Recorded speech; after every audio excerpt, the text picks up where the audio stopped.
परमेश्वर का धन्यवाद करता हूँ और नए साल में आपका स्वागत करता हूँ।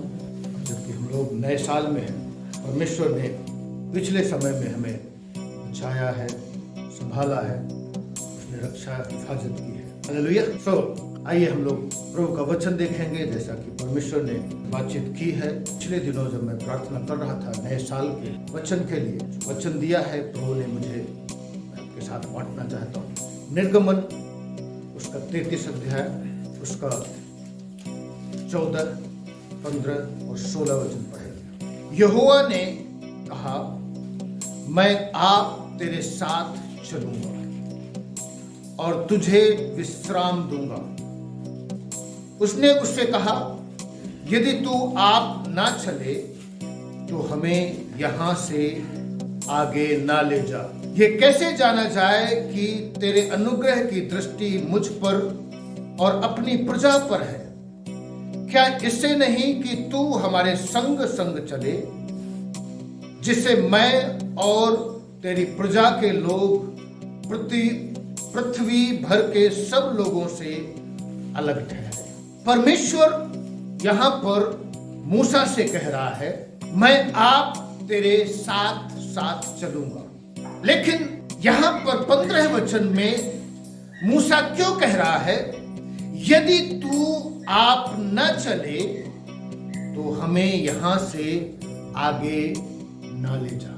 एक प्रश्न है, जब परमेश्वर खुद कह रहा है मैं आप तेरे साथ चलूंगा और तुझे विश्राम दूंगा, तो मूसा को ऐसा बोलने की जरूरत क्यों पड़ गई? मेरे प्रियो, उसके पीछे एक बैकग्राउंड है। परमेश्वर 2 वचन में भी कह रहा है, और मैं तेरे आगे आगे एक दूत को भेजूंगा और कनानी, एमोरी, हित्ती, परिज्जी, हिब्बी और यबूसी लोगों को बरबस निकाल दूंगा।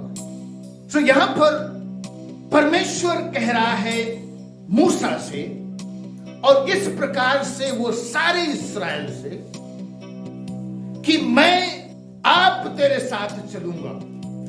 दूसरे वचन में कह रहा है, मैं तेरे आगे आगे एक दूत को भेजूंगा।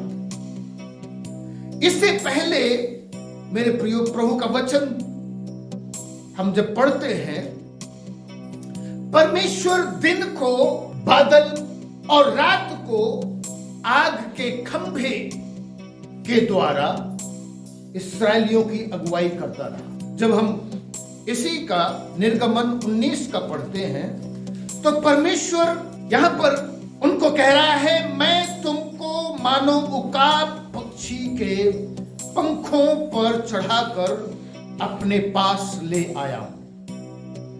और निर्गमन 13 अध्याय का 21 वचन में प्रभु का वचन कहता है, और यहोवा उन्हें दिन को मार्ग दिखाने के लिए मेघ के खंभे में और रात को उजियाला देने के लिए आग के खंभे में होकर उनके आगे आगे चला करता था, जिससे वे रात और दिन दोनों में चल सके। आप समझ सकते हैं, परमेश्वर उनके साथ साथ चलता था, दिन को मेघ के खंभे में और रात को आग के खंभे से, ताकि वो लोग सुरक्षित, दिन को बादल के खंभे में, समझ सकते हैं, वो रेतीली जगह है, दिन को बहुत गर्म हो जाती है। परमेश्वर जब उनका मार्गदर्शन करता था तो दिन को बादल के खंभे में और रात को आग के, ताकि उन्हें रास्ता दिखाई दे।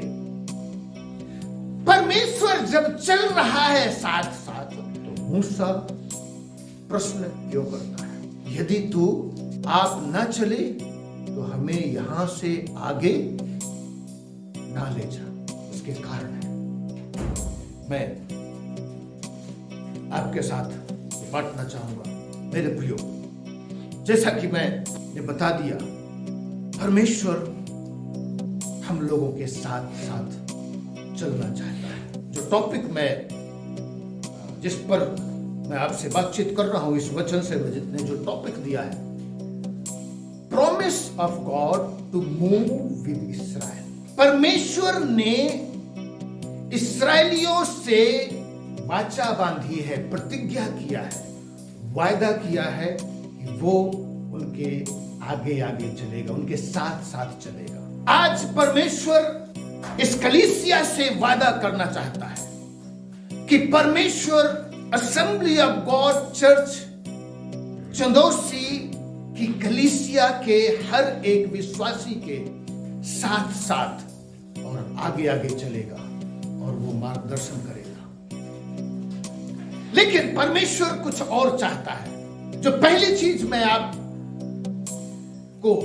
बताना चाहता हूं, परमेश्वर चाहता है कि कलीसिया के लोग अपने आप को तैयार करें। अंग्रेजी में अगर कहूं, Israel need to get itself right in order that God may move with them। परमेश्वर चाहता है कि इस्राएली लोग अपने आप को तैयार करें। यहां पर परमेश्वर चाहता है कि कलीसिया के लोग अपने आप को तैयार करें ताकि परमेश्वर हमारे साथ साथ चले, हमारे आगे आगे चले और हमारा मार्गदर्शन करे। किस चीज से में तैयारी? जब हम प्रभु का वचन पढ़ते हैं, निर्गमन 32 अध्याय, यहां पर लिखा हुआ है, इस्राएलियों ने हारून से कहा, तू हमारे लिए एक देवता बना, क्योंकि हमें नहीं पता है कि वो मूसा वो कहां चला गया है। 32 अध्याय का पहले वचन। जब लोगों ने देखा कि मूसा को पर्वत से उतरने में विलंब हो रहा है, तब वे हारून के पास इकट्ठे होकर कहने लगे, अब हमारे लिए देवता बना जो हमारे आगे आगे चले, क्योंकि उस पुरुष मूसा को जो हमें मिस्र देश से निकाल ले आया है, हम नहीं जानते कि क्या हुआ है। अब ये लोग परमेश्वर को नहीं, परंतु एक ऐसे देवता को चाहते हैं जो उनके आगे आगे चले, जबकि परमेश्वर अभी पीछे। उनका अनुभव है, परमेश्वर उनके आगे आगे चलता था, उनके साथ साथ चलता था, उनका मार्गदर्शन करता था। दिन को बादल के खंभे में और रात को आग के खंभे में। ये एक बड़ी ट्रेजेडी है। हम लोग कितना जल्दी मुड़ जाते हैं परमेश्वर की ओर से। हम विश्वासी हैं, हमने मन फिरा लिया है, पापों से पश्चाताप कर लिया है, उद्धार मिल गया है, लेकिन इसका मतलब ये नहीं कि हम परफेक्ट हो गए। यूहन्ना रचित सुसमाचार, यूहन्ना की पहली पत्री, उसका 1 अध्याय 7 वचन में लिखा है, यदि कोई कहता है हम में कोई पाप नहीं, तो वो झूठ बोलता है, वो पाप करता है। लेकिन यदि कोई अपने पापों को मान लेता है, तो यीशु मसीह का लहू सारे पापों को धो देने में क्या है? विश्वास योग्य, धर्मी है। हालेलुया। मेरे प्रियो, हम लोगों का जो संबंध है परमेश्वर के साथ कई बार टूट जाता है जब हम परमेश्वर से दूर चले जाते हैं। निर्गमन 20 अध्याय के 1 वचन में प्रभु का वचन कहता है, तू अपने लिए मूर्ति खोदकर ना बनाना और ना ही अपने लिए किसी प्रकार की प्रतिमा बनाना, चाहे वो आकाश में हो, चाहे वो पृथ्वी में हो, चाहे वो जल में हो। किसी भी चीज की प्रतिमा बनाने के लिए परमेश्वर हमें बिल्कुल तरीके से, पूरी तरीके से मना करता है। हमें ना ही उसके सामने दंडवत करना है और ना ही उसकी आराधना करना है। हालेलुया। मेरे प्रियो, हम लोग तुरंत बैकस्लाइड हो जाते हैं। जैसा यह 59 अध्याय का पहले वचन से जब हम पढ़ते हैं, वहां पर लिखा है, तुम्हारे अधर्म के कामों ने मुझसे दूर कर रखा है तुम्हें, ना ही तुम मुझे देख पाते हो और ना ही मैं तुम्हें देख पाता हूं।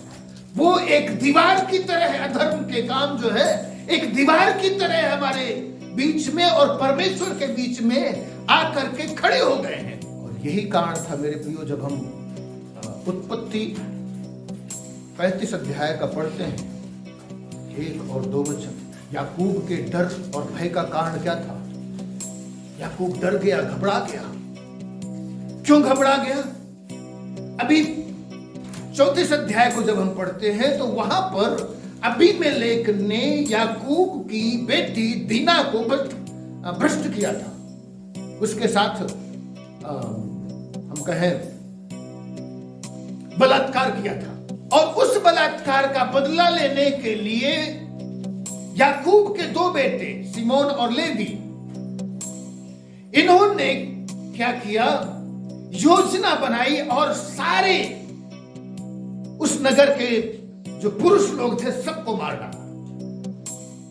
और जब मार डाला तो जो चारों, याकूब डर गया कि चारों तरफ की जो और जातियां हैं, उन्होंने वो अगर हम पर चढ़ाई कर दें तो हमारा परिवार नष्ट हो जाएगा, बर्बाद हो जाएगा, खत्म हो जाएगा। और इस घबराहट में याकूब क्या करता है? 35 अध्याय का 1 से 5 वचन, जितने भी उसके लोग थे उसके घराने में, मतलब उसके नौकर, दास, दासी, उसके परिवार के और लोग, उन सबसे कहता है, तुम अपने बीच में से पराये देवताओं को निकाल फेंको। और फिर सिर्फ उतना ही नहीं, वो सारे देवी देवताओं को जो उन दिनों में चलते थे, उनकी जो मूर्तियां होती थी, उनको उन्होंने निकाला। और निकाल करके यहां तक कि उन लोगों ने कान की बालियां भी निकाली और सब कुछ याकूब को दे दिया। और याकूब ने ले जाकर के उनको, तो उन्होंने निकाल दिया। और जैसे ही उन्होंने अपने आप को पवित्र किया हर एक मूर्ति पूजा से, वैसे ही प्रभु का वचन कहता है, परमेश्वर का भय उस याकूब के चारों तरफ रहने वाले लोगों के ऊपर समा गया। फिर कोई किसी ने याकूब का कुछ नहीं किया। हालेलुया। सबसे पहली चीज परमेश्वर चाहता है हम अपने आप को तैयार करें और हर एक अपवित्रता और हर एक मूर्ति पूजा से अपने आप को पवित्र करें। तो वचन बताता है शरीर के काम कभी हमें परमेश्वर के राज्य में नहीं ले जा सकते। शरीर के काम प्रकट हैं, अर्थात गंदे काम, लुचपन, लीला क्रीड़ा, व्यभिचार, मूर्ति पूजा, टोना, झगड़ा, ईर्ष्या, क्रोध, विरोध, फूट, विधर्म, दाह, मतवालापन, ये सब बहुत सारे काम हैं।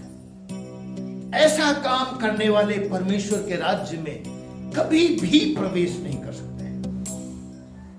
तो मेरे प्रियो, अगर हम चाहते हैं कि हमारा जो जीवन हो सफल हो, सुखमय हो और ये साल हम विजय के साथ आगे बढ़ें और चलें, तो सबसे पहले हमें क्या करना है?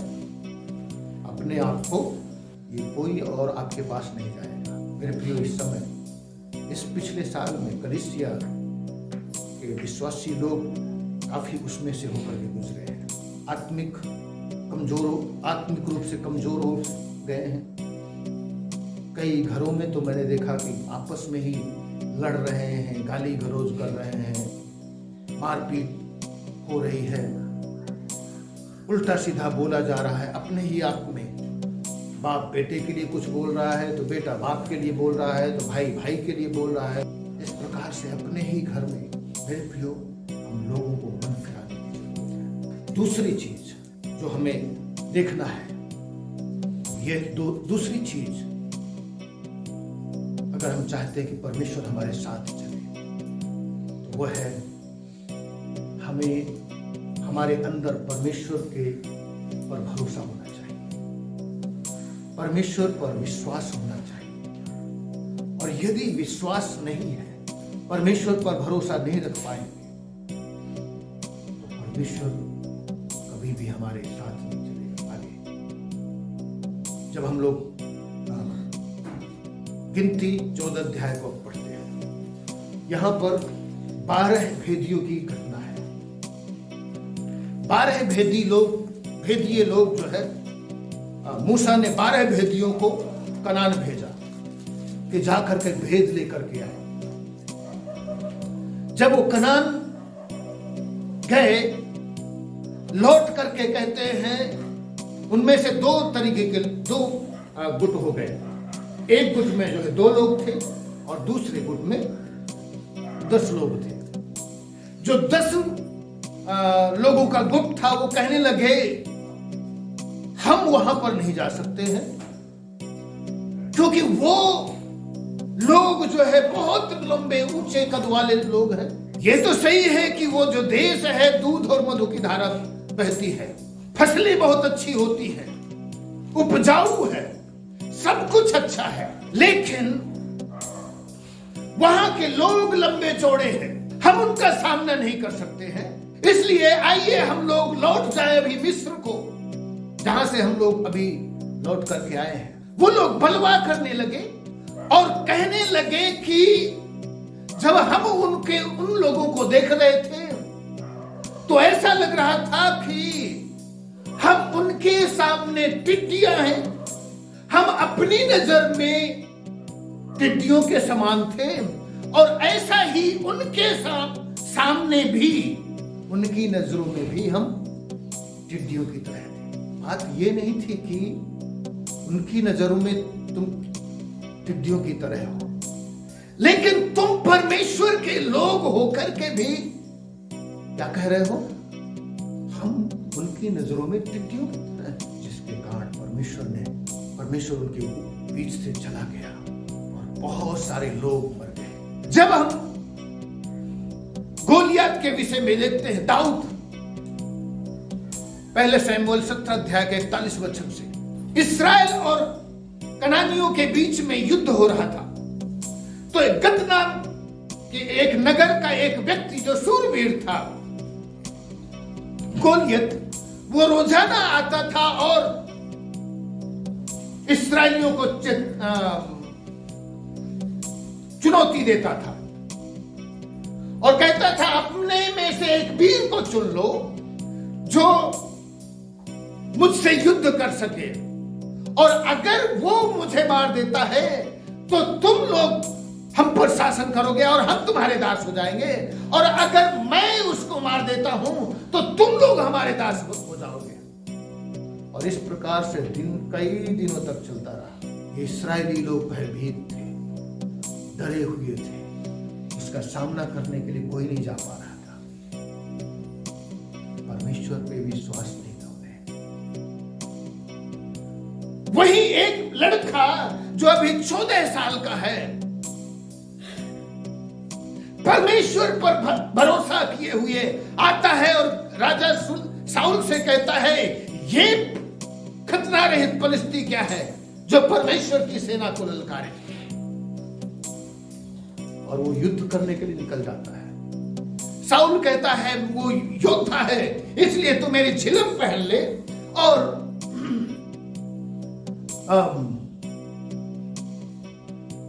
मेरी तलवार ले ले, मेरा भाला ले ले। 14 साल का लड़का भेड़ बकरियों के बीच से आया है, वो कहां पहन करके चल पाएगा ये सब चीजें। उसने कहा मैं ये सब नहीं पहन सकता हूं क्योंकि मैं नहीं कर सकता हूं, मैं यूज्ड टू नहीं हूं, मुझे आदत नहीं है इन चीजों की। सो वो सब कुछ उतारा और लाठी और गोफन और एक झोली लिया, चल दिया उसका सामना करने के लिए। और देखिए वहां पर क्या शब्द बोलता है, आज के दिन मैं तुझे मारूंगा, मैं तेरे सिर को तेरे धड़ से अलग करूंगा और तेरे सारे लोगों को आज नष्ट करूंगा, तब सब लोग जान लेंगे कि इस्राएल का परमेश्वर भाले और तलवार से नहीं युद्ध जीतता है। हालेलुया। मेरे प्रियो, परमेश्वर का वचन कहता है, जब हम पढ़ते हैं इब्रानियों की पत्री 11 अध्याय के 6 वचन में, यहां पर लिखा हुआ है, और विश्वास बिना उसे प्रसन्न करना अनहोना है, क्योंकि परमेश्वर के पास आने वाले को विश्वास करना चाहिए कि वो है और अपने खोजने वाले को प्रतिफल देता है। तो बिना विश्वास के हम आशा नहीं कर सकते हैं कि परमेश्वर हमारे साथ साथ चलेगा और हमें विजय देगा और हमें प्रतिफल देगा। हालेलुया। और तीसरी चीज जो मैं आपके साथ बांटना चाहता हूं, बड़े हियाव और हिम्मत के साथ आगे बढ़िए। बी बोल्ड एंड करेजियस, और हिम्मत और साहसी बनिए, भय मत खाइए। दुश्मन कितना भी बड़ा क्यों ना हो और कितना शक्तिशाली क्यों ना हो, क्योंकि हमारी ओर से युद्ध करने वाला कौन है? परमेश्वर यहोवा है। हालेलुया। हम लोग प्रभु का वचन देखेंगे, व्यवस्था विवरण 1 अध्याय 30 वचन। तुम्हारा परमेश्वर यहोवा जो तुम्हारे आगे आगे चलता है, वो आप तुम्हारी ओर से लड़ेगा, जैसे कि उसने मिस्र में तुम्हारे देखते तुम्हारे लिए लड़ा है। हालेलुया। परमेश्वर स्मरण दिला रहा है किस प्रकार से परमेश्वर मिस्र में तुम्हारे लिए लड़ा था। कितनी महामारियां भेजी थी? 10 बड़ी महामारियां भेजी थी, और परमेश्वर बड़ी सामर्थ्य के साथ तुम लोगों को मिस्र से निकाल लेकर के आया है। तो वही परमेश्वर आज भी तुम्हारे लिए लड़ेगा। हालेलुया। मेरे प्रियो, पिछले सालों में देखा होगा आप लोगों ने परमेश्वर किस अद्भुत तरीके से आप लोगों के लिए कार्य किया है, किस अद्भुत तरीके से उसने आपके जीवन में आश्चर्य कर्म किया है।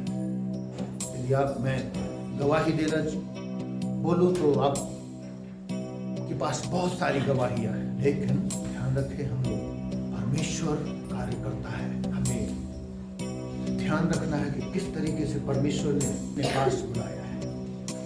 उसने हमारी रक्षा की है, अब तक उसने संभाला है, अब तक उसने सारी जरूरत को पूरा किया है, हर एक समस्या का समाधान किया है। हालेलुया। परमेश्वर आगे भी हमारी सहायता करेगा, इसलिए हमें डरने और भय खाने की जरूरत नहीं है। हमारा विरोधी, हमारा दुश्मन कितना भी ताकतवर हो, विश्वास रखिए प्रभु पर।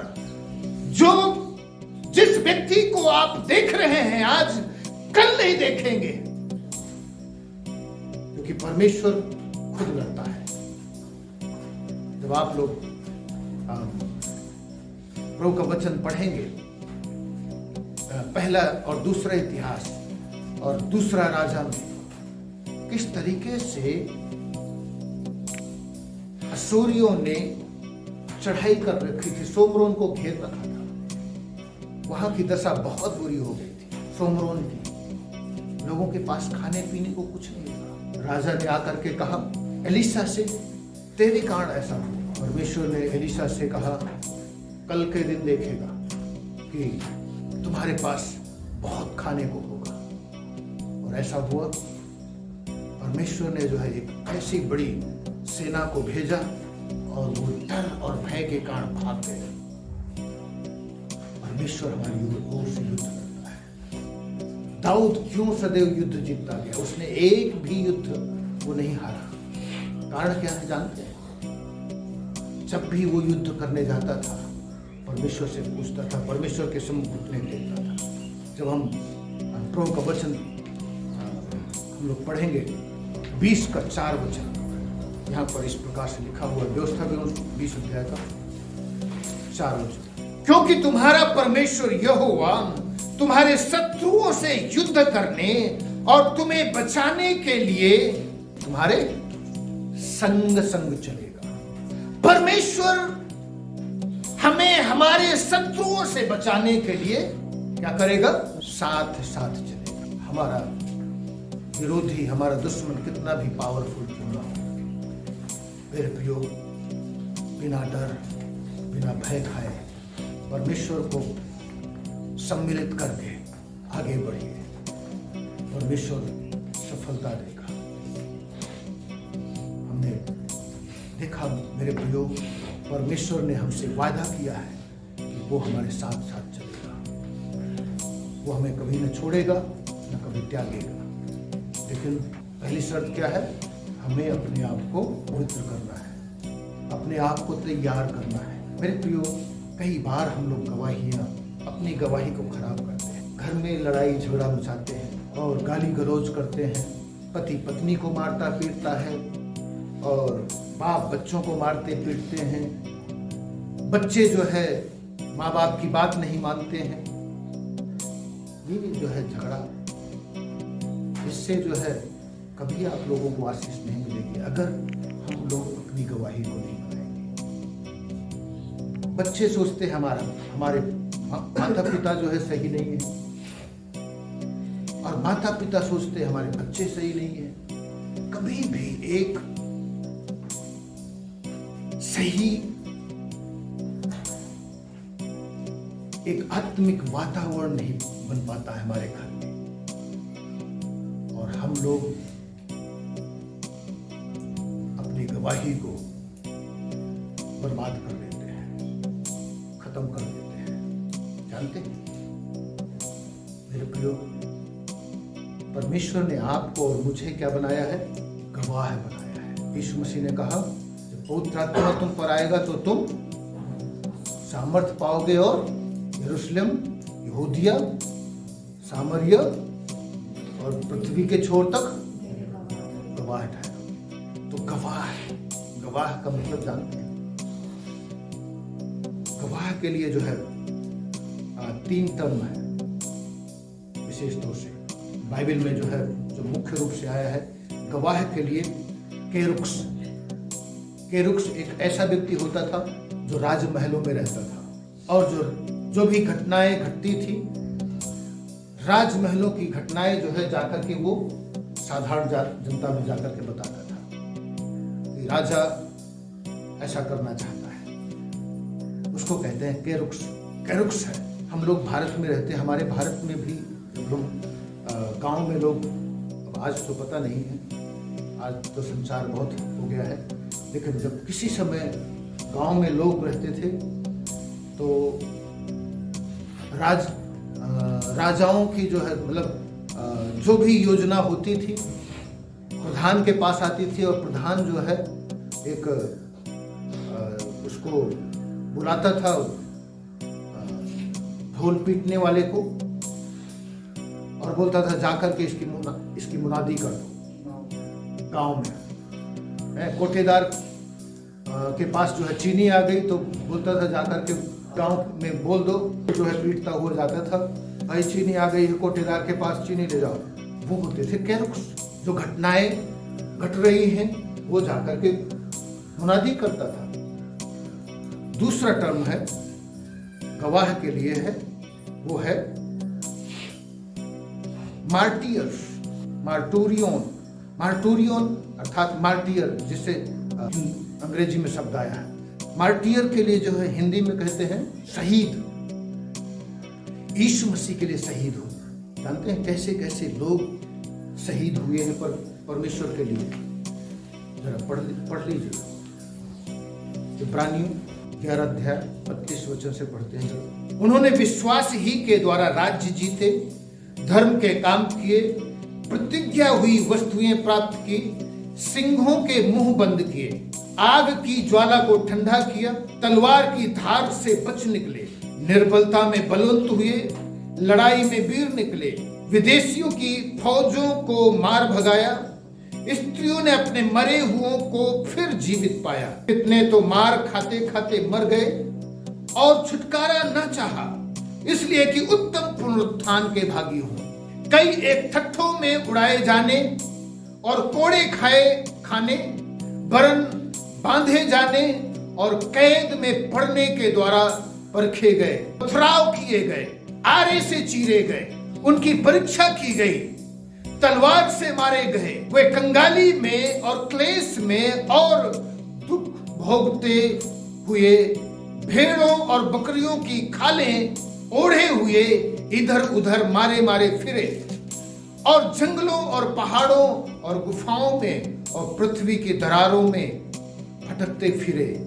संसार उनके योग्य ना था। तो मेरे प्रियो, ऐसे बहुत सारे लोग उन्हें दुख उठाया प्रभु के लिए, सिंहों की मांद में डाल दिए गए। कई बार प्रभु ने बचा लिया, जैसे दानियल को बचा लिया, लेकिन कई बार नहीं बचाया। उन दिनों में विश्वासी लोगों को एक बड़े अरेना में छोड़ दिया जाता था। उन दिनों में स्टेडियम की तरह होता था। स्टेडियम के नीचे जो घर होते थे वहां पर शेर पाले जाते थे और वो इतना ऊंचा बनाया जाता था कि वहां पर स्पेक्टेटर, देखने वाले दर्शक लोग जाते थे और विश्वासियों को उसमें छोड़ दिया जाता था। और जब विश्वासियों को छोड़ दिया जाता था तो वहीं शेरों को भी छोड़ दिया जाता था। अब उनको लड़ना है या तो फिर लड़े, और अधिकतर सब लोग शेर के नमकने वाले बन जाते थे। तेलों की उसमें डाल दिए जाते थे, खौलते हुए तेल में। गाय का मतलब उन दिनों के एक जानवर होता था, उसकी खाल में सिर दिए जाते थे और दम घुटने से अंदर ही मौत हो जाती थी। अभी इसी 20वीं सदी तक उसमें कोरिया में बहुत सारे विश्वासी और उनके परिवार जिंदा दफना दिए गए। हमारे पूर्वी भारत में बहुत सारे विश्वासी तीरों से भेज दिए गए। आप लोग गीत गाते होंगे, सुना होगा, यीशु के पीछे मैं चलने लगा, ना लौटूंगा ना लौटूंगा। जानते हैं किसने गाया है? एक विश्वासी परिवार था, जो मतलब एक व्यक्ति था जिसने यीशु मसीह को ग्रहण किया। गांव में था, गांव में रहता था, उसने ग्रहण ही किया है। तो उस गांव का प्रधान आता है और उनको जो है तीनों को बांध देता है, मतलब पति पत्नी और उनके बच्चों को बांध देता है और बोलता है यीशु मसीह का इनकार कर, नहीं तो तुझे तीरों से भेज दिया जाएगा। सबसे पहले उसके बच्चों को भेजता है, जो मर जाते हैं। उसके बाद वो उसकी पत्नी को भेजता है, उसकी पत्नी मर जाती है। उसके बाद वो जब भी एक तीर से भेजता था, एक स्टेंजा बनाता था। वो संसार को छोड़कर, सलीब को लेकर मैं चलूंगा, यदि कोई मेरे साथ ना आए, ना लौटूंगा ना लौटूंगा। तो इस प्रकार से एक स्टेंजा बना देता था और लास्ट में उसको भी मार देता है। वो उसके मारने के बाद उस गांव का व्यक्ति कहता है, वाह, ये कैसा ईश्वर है जिसके लिए लोगों के अंदर इतना प्यार। मार्टियर, यीशु मसीह के लिए शहीद होना। लोग यीशु मसीह के लिए शहीद हो गए। मेरे प्रियो, हम विश्वासी लोग अपनी नींद को जो है नहीं शहीद कर पाते हैं। आराधना के लिए ठीक है, ठंड में आराधना के लिए हम इकट्ठे नहीं हो पा रहे। जवान लोग अपने डांस को जो है, जो डीजे में डांस करना और बारात की चढ़त में जो है डांस करना, उसको नहीं शहीद कर पाते, क्योंकि वो उससे बेहद प्यार करते हैं डांस करने का। कोई मित्र है हमारा जो हमें गलत रास्ते पर ले चलने के लिए वो कर रहा है, और हम ऐसे मित्र को नहीं छोड़ पाते हैं। ये सोचते हैं कहीं इसको बुरा न लग जाए। वो 10 कसम दे देता है, मेरी कसम है अगर नहीं पियो तो। पान, मीठा पान, अरे ये कौन सा पाप है, कौन सा वो गलत है। और हम इसलिए खा लेते हैं क्योंकि हमारे फ्रेंड को बुरा ना लगे, और कई बार डांस के लिए हमारे फ्रेंड उकसाते हैं। हम डांस इसलिए अपने फ्रेंड्स को मना इसलिए नहीं कर पाते हैं कि हमारे फ्रेंड्स को बुरा ना लगे। हम एक चीज को सेक्रीफाइस करने के लिए तैयार नहीं है, बलिदान करने के लिए तैयार नहीं है। अपनी उन बातों को बलिदान करने के लिए तैयार नहीं है जिनको हम सबसे ज्यादा प्यार करते हैं। क्या भूत आत्मा घायल कर रहा है हमें? हम क्षमा नहीं कर पाते हैं दूसरे को। हम अपने ईगो में रहते हैं। क्या हम अपने ईगो को एक बार दरकिनार कर सकते हैं परमेश्वर के लिए मेल मिलाप करने के लिए? क्षमा करें। प्रभु की आराधना में, प्रभु के साथ संगति में के लिए बहुत सारी चीजें हैं। हम मार्टियर नहीं कर पाते हैं, शहीद नहीं कर पाते हैं। लोगों ने अपनी जान कुर्बान कर दिया उन सब उस समय के विश्वासियों ने, और हम अपनी ऐसी चीज को जो जिससे हम बेहद प्यार करते हैं उसको कुर्बान करने के लिए तैयार नहीं। मेरे प्रियो, हम कहाँ? परमेश्वर चाह रहा है हम लोग सही गेट रीड ऑफ, उन पर विजय पाए, प्रभु के एक अच्छे गवाह बन करके आए। मार्टियर, बलिदान, हमें अपने दोस्त का बलिदान करना पड़े कोई बात नहीं, हम करेंगे। शराब का बलिदान करना पड़े हम करेंगे। हमें जो चीज करना पसंद है, अगर प्रभु के लिए वो गलत है, हमें वो उस चीज का बलिदान करना पड़े हम करेंगे। क्या हम कर सकते हैं यीशु मसीह के लिए? हम ईगो को, क्या हम ईगो का बलिदान करने के लिए तैयार हैं? हम थोड़ी थोड़ी बात में बुरा मान लेते हैं। ईगो उसे कहते हैं, छोटी छोटी बातों में हम बुरा मान लेते हैं। हमारे भाई ने कुछ बोल दिया, हमने खाना खाना बंद कर दिया, हमारी ईगो हर्ट हो गई। हमारी बहन ने कुछ बोल दिया, हमने उससे बोलना बंद कर दिया, हमारी ईगो हर्ट हो गई। चर्च में किसी विश्वासी भाई ने कुछ बोल दिया, हमने उससे बातचीत करना बंद कर दी, हमारी ईगो हर्ट हो गई। चर्च में किसी बहन ने कुछ बोल दिया हमारे विषय में, हमने चर्च जाना बंद कर दिया, हमारी ईगो हर्ट हो गई। यीशु मसीह के लिए कुछ बलिदान कर सकते हैं या नहीं कर सकते हैं इस नए साल में? अगर आपको सबसे ज्यादा कोई चीज बुरी लगती है तो बुरी लगने वाली ईगो को ही खत्म कर दीजिए, यीशु मसीह के क्रूस पर चढ़ा दीजिए। इतना तो कर सकते हैं। सबसे मिल करके रहें, अपने परिवार में अपने भाई से मिल करके रहें, अपनी बहनों से मिल करके रहें। ईगो को हटा दे थोड़ा देर। कलीसिया में सबसे मिल करके रहें, सबसे बोले, सबसे बातचीत करें, सबके साथ फ्रेंडशिप करें। अगर आप एक बार हर्ट भी हुए हैं तो भी प्रभु से प्रार्थना करें, प्रभु अनुग्रह कर ताकि मैं क्षमा कर दूं। अगला व्यक्ति माफी मांगे या ना मांगे कोई बात नहीं, वो परमेश्वर उसके बदले में आपको आशीष देगा। आप जाकर के वो कर रहे हैं।